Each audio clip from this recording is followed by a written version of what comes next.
마치기를 기다리는 사람이 아무도 없었습니다. 그 자리에 제가 갈 수 있었던 것이 감사했고, 수술이 마치기를 누군가 기다릴 사람이 있다는 것과 없다는 것은 환자의 마음에 엄청난 위로와 허전함의 그런 갈림길이 될 것이지요. 전혀 연고가 없었던 사람이지만 목사와 교인의 만남으로 이렇게 자녀들을 대신해 수술이 마치기를 기다리는 것이 그래도 감사한데요. 마침 수술실 문이 열렸는데 어떤 할아버지가 수술 베드에 실려 나온 할머니의 볼을 비비며 위로를 해주십니다. 할머니 또한 아프겠지만 미소를 띠며 할아버지에게 화답을 하십니다. 순간 세상에서 가장 아름다운 광경이 이런 모습이 아닐까 생각이 들었습니다. 얼마나 수술실 밖에서 할머니를 기다리고 계셨을까? 얼마나 간절했을까? 전투에서 마치 살아 돌아온 용사를 위로해주는 전우의 마음, 생사를 같이 했던 전우의 마음이 이렇게 애틋했을까? 그 부부의 모습을 보고 난 뒤 집사님의 수술이 마치기를 기다리는 그 자리에 내가 그 모습을 보게 되었다는 것이, 또 집사님을 기다린다는 것이 더더욱 감사했죠. 이윽고 수술실 문이 열리고 젊은 여성이 여기요 보호자분 하면서 저를 찾습니다. 금방 수술을 마쳤으니 정신이 없을 줄 알았는데 집사님은 눈을 떠 있었고 바로 저를 알아보길래 손을 잡아주고 위로를 해드렸죠. 배 아파 난 자녀였더라면 더 큰 위로가 되었을 것인데 목사는 아무리 잘해드려도 한 달이 두 달이 거쳐온 사람에 불과할 것 같습니다. 예전처럼 자녀들을 많이 낳을 때는 어느 자식이나 뭐 하나가 오든지 여럿이 오든지 이렇게 해서 케어할 텐데 형편치 녹록치 않은 자녀들은 올 수 없고 환자만 간병인에게 간호병동에 맡기고 나니 한 인생의 마지막 전투가 점점 더 외로워져가는 오늘의 현실이 무척 얄밉기도 합니다. 봉투 하나 내미는 것으로 교회의 역할을 다 할 수 있는 것도 아니고 기도 한번 해드린다고 목회자의 역할을 다 하는 것도 아니죠. 마지막까지 필요한 것은 인간과 인간으로 대하는 거죠. 인간애를 가지고 설교를 해야 되고 100마디 잘 준비된 설교보다 정말 아플 때 정말 고독할 때 손 한번 잡아주는 게 주님의 마음이라 생각합니다. 오라비의 죽음으로 제일 아프고 힘들 때 찾아가신 주님처럼 저도 깊은 잠에서 외롭고 아픈 시간을 잘 견뎌낸 제 앞에 성도를 볼 때 만감이 교차하였으며 얼굴은 부었지만 깨어나서 저를 알아볼 수 있었음이, 말을 할 수 있었음이 감사했죠. 감사의 눈물을 속으로 흘리며 간호병동 입구까지 간병인을 도와 배들을 밀어드리고 나왔죠. 속으로 제가 다짐을 해봅니다. 우리 성도님들을 결코 고독하게 보내면 안 되겠다, 이런 생각을 해봅니다. 비뇨기과 진료를 오신 또 한 분의 성도, 천주교에서 개종하신 우리 이채근 성도님, 그리고 그의 딸 이민정 집사, 운전으로 섬기시는 장 목사님, 함께 점심을 나누고 호출하는 분이 계셔 부랴부랴 봉화로 돌아왔죠. 원래는 제가 주중에 어제쯤에 봉사관 외부 마무리 공사 때문에 대구 경향 하우징 페어 건축 박람회를 참가해서 건축 내외장재를 구경하러 가려고 했는데 하나님은 건축 내외장재가 아닌 우리 성도님들의 연약함을 보게 하십니다. 여러분, 교회는 건물이 아니라 사람이지요. 주님은 우리로 하여금 영혼의 아픔을 보듬게 하시고 노년을 보듬게 하시는 겁니다. 건물은 돈으로 수리할 수도 있고 돈 없으면 또 못하기도 합니다. 그러나 영혼은 돈으로 치유할 수 있는 게 아니고 돈이 없다고 못하는 것도 아니죠. 저는 이게 목회자가 할 수 있는 인센티브가 아닐까 싶습니다.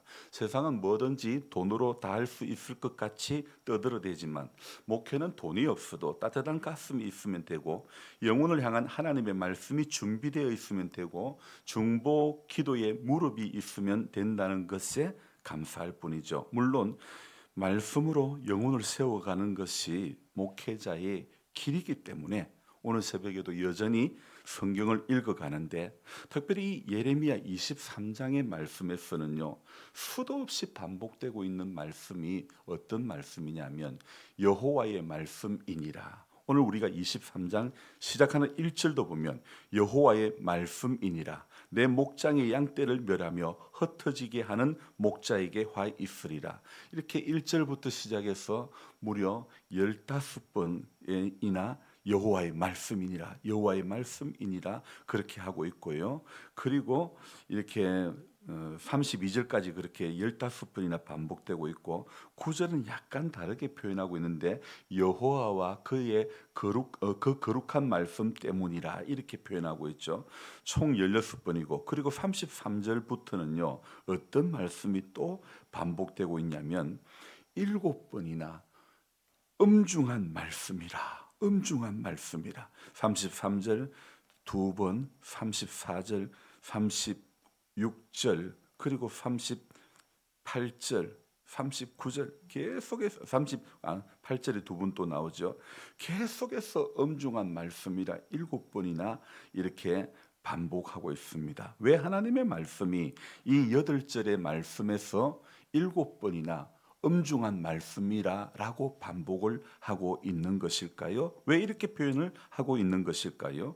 오늘 이 본문 말씀은 거짓 선지자와 지도자들의 죄 그리고 하나님의 심판에 대한 경고의 메시지로 구성이 되어 있는데 엄중한 말씀이라는 이 표현은 엄중한 심판이 예고되어 있는 그런 말씀이라 할 수 있죠.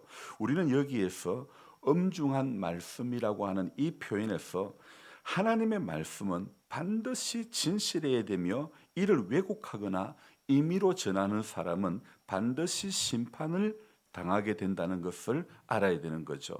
그래서 우리가 지금 보고 있는 개역 개정 성경으로는 엄중한 말씀으로 번역이 되어 있고 이 33절 앞부분의 그 위에도 제가 가진 성경에는 파란색으로 여호와의 엄중한 말씀이라고 짧게 적혀 있습니다. 그리고 새 한글 성경에서는 엄중한 말씀을 무거운 말씀이라고 번역이 되어 있고 그리고 새번역 성경은 부담이 되는 말씀이다. 이렇게 번역이 되어 있더라고요. 그래서 저는 세 곳의 성경을 번갈아 읽어가면서 오늘 이 본문이 어떤 번역이 가장 잘된 번역일까 생각해 볼 때 새번역 성경이 그래도 제일 마음에 와닿는 것 같아서 제가 새번역 성경으로 33절을 읽어 드릴 테니 여러분은 33절을 개역 개정으로 한번 보시기 바랍니다. 이 백성 가운데 어느 한 사람이나 예언자나 제사장이 너에게 와서 부담이 되는 주님의 말씀이 있느냐고 묻거든 너는 그들에게 대답하여라. 부담이 되는 주님의 말씀이라고 하였느냐? 나 주가 말한다. 이제 너희를 버리겠다 말하였다고 하여라. 이렇게 세번역에는 되어 있더라고요. 이것은요 하나님의 말씀에 온전히 순종하지도 않으면서 하나님의 말씀은 궁금하고 그런데 정작 하나님의 뜻 가운데 전하는 선지자의 말은 듣지 않으면서 하나님의 이름을 빙자하여 자신의 말을 전하는 거짓 선지자의 말은 너무도 잘 듣는 어리석은 자들에게 하는 명확한 경고의 말씀입니다. 사람들은요 왜 거짓 선지자들이 하는 말에 그렇게 귀를 기울일까요? 하나님 말씀처럼 잘 들을까요? 왜 사람들이 문선명에게 넘어가고 이만희에게 넘어가고 왜 한학자에게 넘어가고 그러는 것입니까? 거짓 선지자들은 대부분요 어떤 말을 하느냐? 사람들이 듣고 싶어 하는 말을 듣는 겁니다. 천주교의 신부가 이렇게 강연하는데 아주 우스갯소리도 잘하고 참 인기가 있는데요. 보니까 사람들이 듣고 싶은 말을 잘하는 거예요. 사람들이 들어서 웃을 만한 말을 너무너무 잘하는 거예요. 요즘 인기 강사인 김창옥 교수 이런 분들도요. 사람들이 공감하며 편안한 그런 사람들이 듣기 좋아하는 말을 너무너무 잘하는 거예요. 오늘 이 거짓 선지자들이요. 왜 이런 엄중한 말씀이라 그리고 너희를 버리리라 이런 말을 듣게 되느냐. 자, 하나님께서 전하기를 원하시는 말씀이 전거되어져야 되는데 야 그래도 괜찮다 그럴 수 있다 하나님도 다 이해한다 그리해도 멸망하지 않을 것이다 이렇게 말하기 때문입니다. 하지만 하나님은 분명히 하나님 외에 다른 신을 섬기는 자들을 싫어하십니다. 그래서 하나님을 믿고 하나님을 섬기는 자와 그렇지 않은 자에 대해서는 분명히 다르게 생각하시는 거죠. 그러므로 다른 이방신을 섬기며 하나님을 섬기는 것은 죄가 되고 멸망에 이르게 되는 것입니다. 오직 하나님만 섬기며 하나님의 말씀대로 순종하며 살아가야 복 가운데 살아가는 인생이 되고 생명에 이르는 진리를 오늘도 올바르게 깨닫게 되는 것입니다. 그래서 하나님의 말씀을 빙자하여 그럴싸하게 사람들의 마음을 위로하는 자들은 하나님께서 그냥 버려두지 아니하시고 더 하여서 그래도 괜찮다 뭐 그렇게 하는 사람들 그냥 버려두지 않는 거예요. 그래서 하나님은요, 제가 오늘 새벽에 이 말씀을 묵상하면서 어제와 같은 병원 신방도 부족한 저의 모습으로 인간의 모습으로 가는 게 아닙니다. 약속의 말씀을 가지고 신방을 하는 것입니다. 목사가 잡아주는 손보다 더 귀한 것이 주님의 말씀이 주는 위로인 줄 믿습니다. 인간적인 사랑, 인간적인 위로도 때로는 필요하지만 그것보다 우리는 내가 성도라면 하나님의 말씀과 그 말씀이 주는 위로 가운데 나아가야 되는 것입니다. 그러니 오늘도 믿음의 사람들이요, 우리 길을 즐겁게 하는 거짓 선지자들의 말에 농락당하면 안 되고 하나님 외에 다른 신과 같이 하나님을 섬기면 안 된다는 사실을 우리는 반드시 기억해야 되는 것입니다.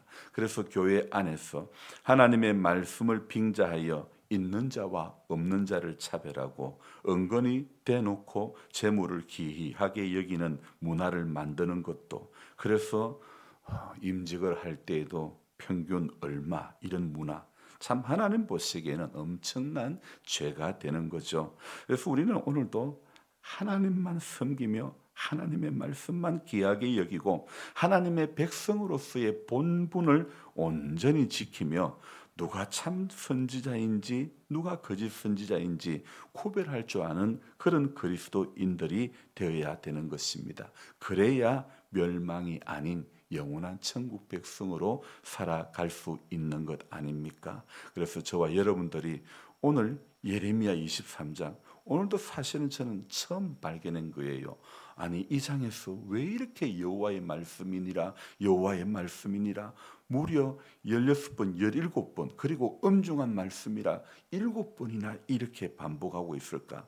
이만큼 하나님의 말씀이 우리에게 주는 것은 확신뿐만 아니라 위로와 소망을 주는 말씀인 줄로 믿습니다. 그래서 이 말씀을 예레미야를 통해서 하시는 이 말씀, 하나님의 말씀은 정말 엄중한 말씀이다. 하나님 말씀은 정말 무거운 말씀이고 하나님의 말씀은 정말 우리에게 소망의 말씀이다. 이것 하나만 꼭 붙잡고 하나님 앞에 서는 그날까지 우리가 위로가 필요한 사람에게 위로자로, 우리가 사랑이 필요한 자에게 사랑을 나누는 자로, 섬김이 필요한 사람에게 섬기는 한 사람으로 묵묵히 간다면 그것이 100마디의 설교보다도 한 번 손잡아 줌이, 한 번 같이 울어줌이, 정말 고독할 때 병실 바깥에서 수술실 바깥에서 아무도 찾는 이 없는 통합간병인에게, 모든 통합간호병동에게 맡길 수밖에 없는 그 자녀들의 심정도 많이 아프겠지만, 그러나 그 고독한 순간에 손 한 번 잡아주는 것이 100번 1000번 설교를 하는 것보다 듣는 것보다도 훨씬 더 위로와 소망이 될 줄로 믿습니다. 우리가 이렇게 정말 위로와 사랑이 필요한 곳에 우리의 작은 손내밈이 있다면 하나님은 이 아름다운 모습을 통해서 어제 그 마치 할아버지가 할머니의 수술하고 나온 그 볼에다가 자기 뺨을 비비면서 그 위로해 주시는 그 모습, 오늘 우리가 정말 갖추어야 될, 우리가 비춰줘야 될 모습이 진정 이런 모습이라고 생각되어집니다. 기도하겠습니다. 하나님 아버지, 세상 모두 사랑 없어 냉랭함을 아느냐?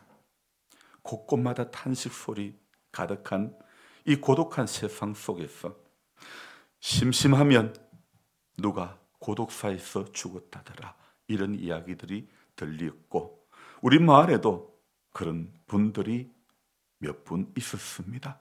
하나님 아버지, 우리 교회를 통해서 마을에 고독한 인생의 종말이 되지 않기를 원합니다. 위로가 필요한 사람들에게 교회가, 성도가 위로자의 역할을 감당하는 기관과 그런 사람들이 될 수 있도록 도와주시고, 하나님, 묵묵히 하나님, 우리 자리에서 내가 무엇을 함이 가장 아름다울까? 주님, 어떻게 주님을 섬기며 교회를 섬기며 영혼들을 섬길 수 있을까? 하나님, 내가 어떤 대단한 것을 누리고 취하고 어떤 좋은 집에 있는 것보다도 하나님, 초가 삼간에 있어도 예수님 말씀을 가지고 따뜻한 가슴을 가지고 하나님과 이웃을 섬긴다면 이미 우리는 천국에 와 있는 한 인생인 줄로 믿습니다. 그러나 반대로 아무리 좋은 것을 누리고 취하고 가져도 내 마음이 따뜻하지, 내 가슴이 따뜻하지 않다면 우리는 이미 지옥에 들어온 인생이 될 수밖에 없습니다. 하나님, 구해야 될 것, 찾아야 될 것, 두드려야 될 것이 무엇인지 알게 해주시고, 오늘 이 시대에 하나님이 우리를 자녀 삼아 주신 이유가 무엇인지, 부름의 소망의 이유가 무엇인지를 우리가 바로 분별하면서 하나님 기뻐하시는 자리로 날마다 나아갈 수 있는 복된 하나님의 사람들이 되도록 도와주옵소서.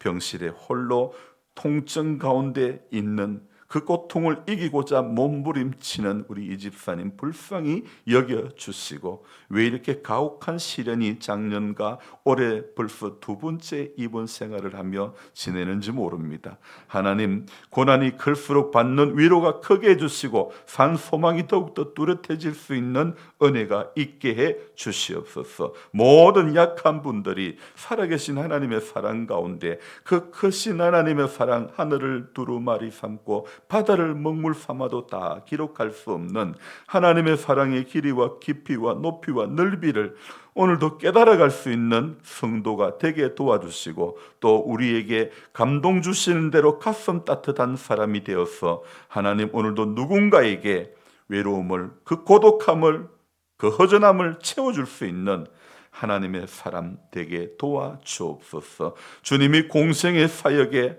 한 영혼이라도 버림받는 것을 원치 않으셨기에 너희 중에 죄 없는 자가 돌로 치라면서 주님은 그 여인을 품어주셨던 것을 우리가 기억하면서 지극히 작은 자에게 한 것이 곧 내게 한 것이라는 우리 주님의 음성이 오늘도 우리 귓가를 그냥 스쳐가는 것이 아니라 우리 가슴에 잘 박힌 목과 같이 하나님, 말씀이 적용되어지는, 말씀이 실제가 되어지는 성도의 삶이 되도록 도와주옵소서.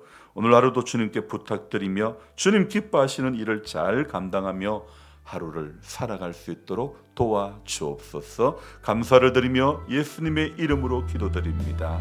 아멘. 간절한 마음으로 주여 부르고 기도합니다. 주여, 주여, 주여. 하나님 아버지, 하나님의 사랑과 은혜, 하나님, 누군가는 시리도록 가슴이 아프고, 누군가는 지독하게 외롭고, 누군가는 말할 사람이 없어서 고독한 가운데 있습니다. 특별히 홀로 살아가고 계시는 한 분 한 분들을 위로해 주시고, 우리 하나님의 사랑과 은혜가 하나님 아버지 저들의 빈자리를 채워주시고 하나님의 위로를 말씀 속에서 하나님의 위로와 산성함을 더욱더 뚜렷이 발견할 수 있도록 도와주시기를 간절히 바라고 원하옵나이다. 하나님 아버지 사람이 주는 위로는 한계가 있습니다.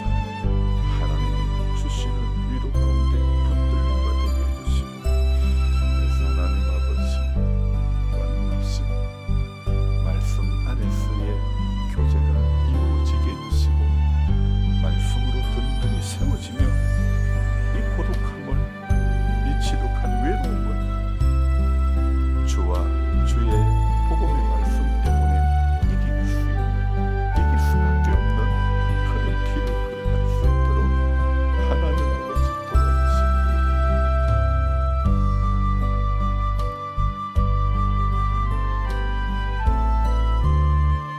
하나님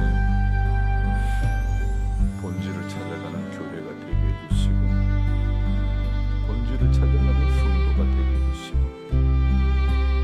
영혼의 아픔이 보여지고 신음소리가 들려지는 주의 종이 되기를 원합니다.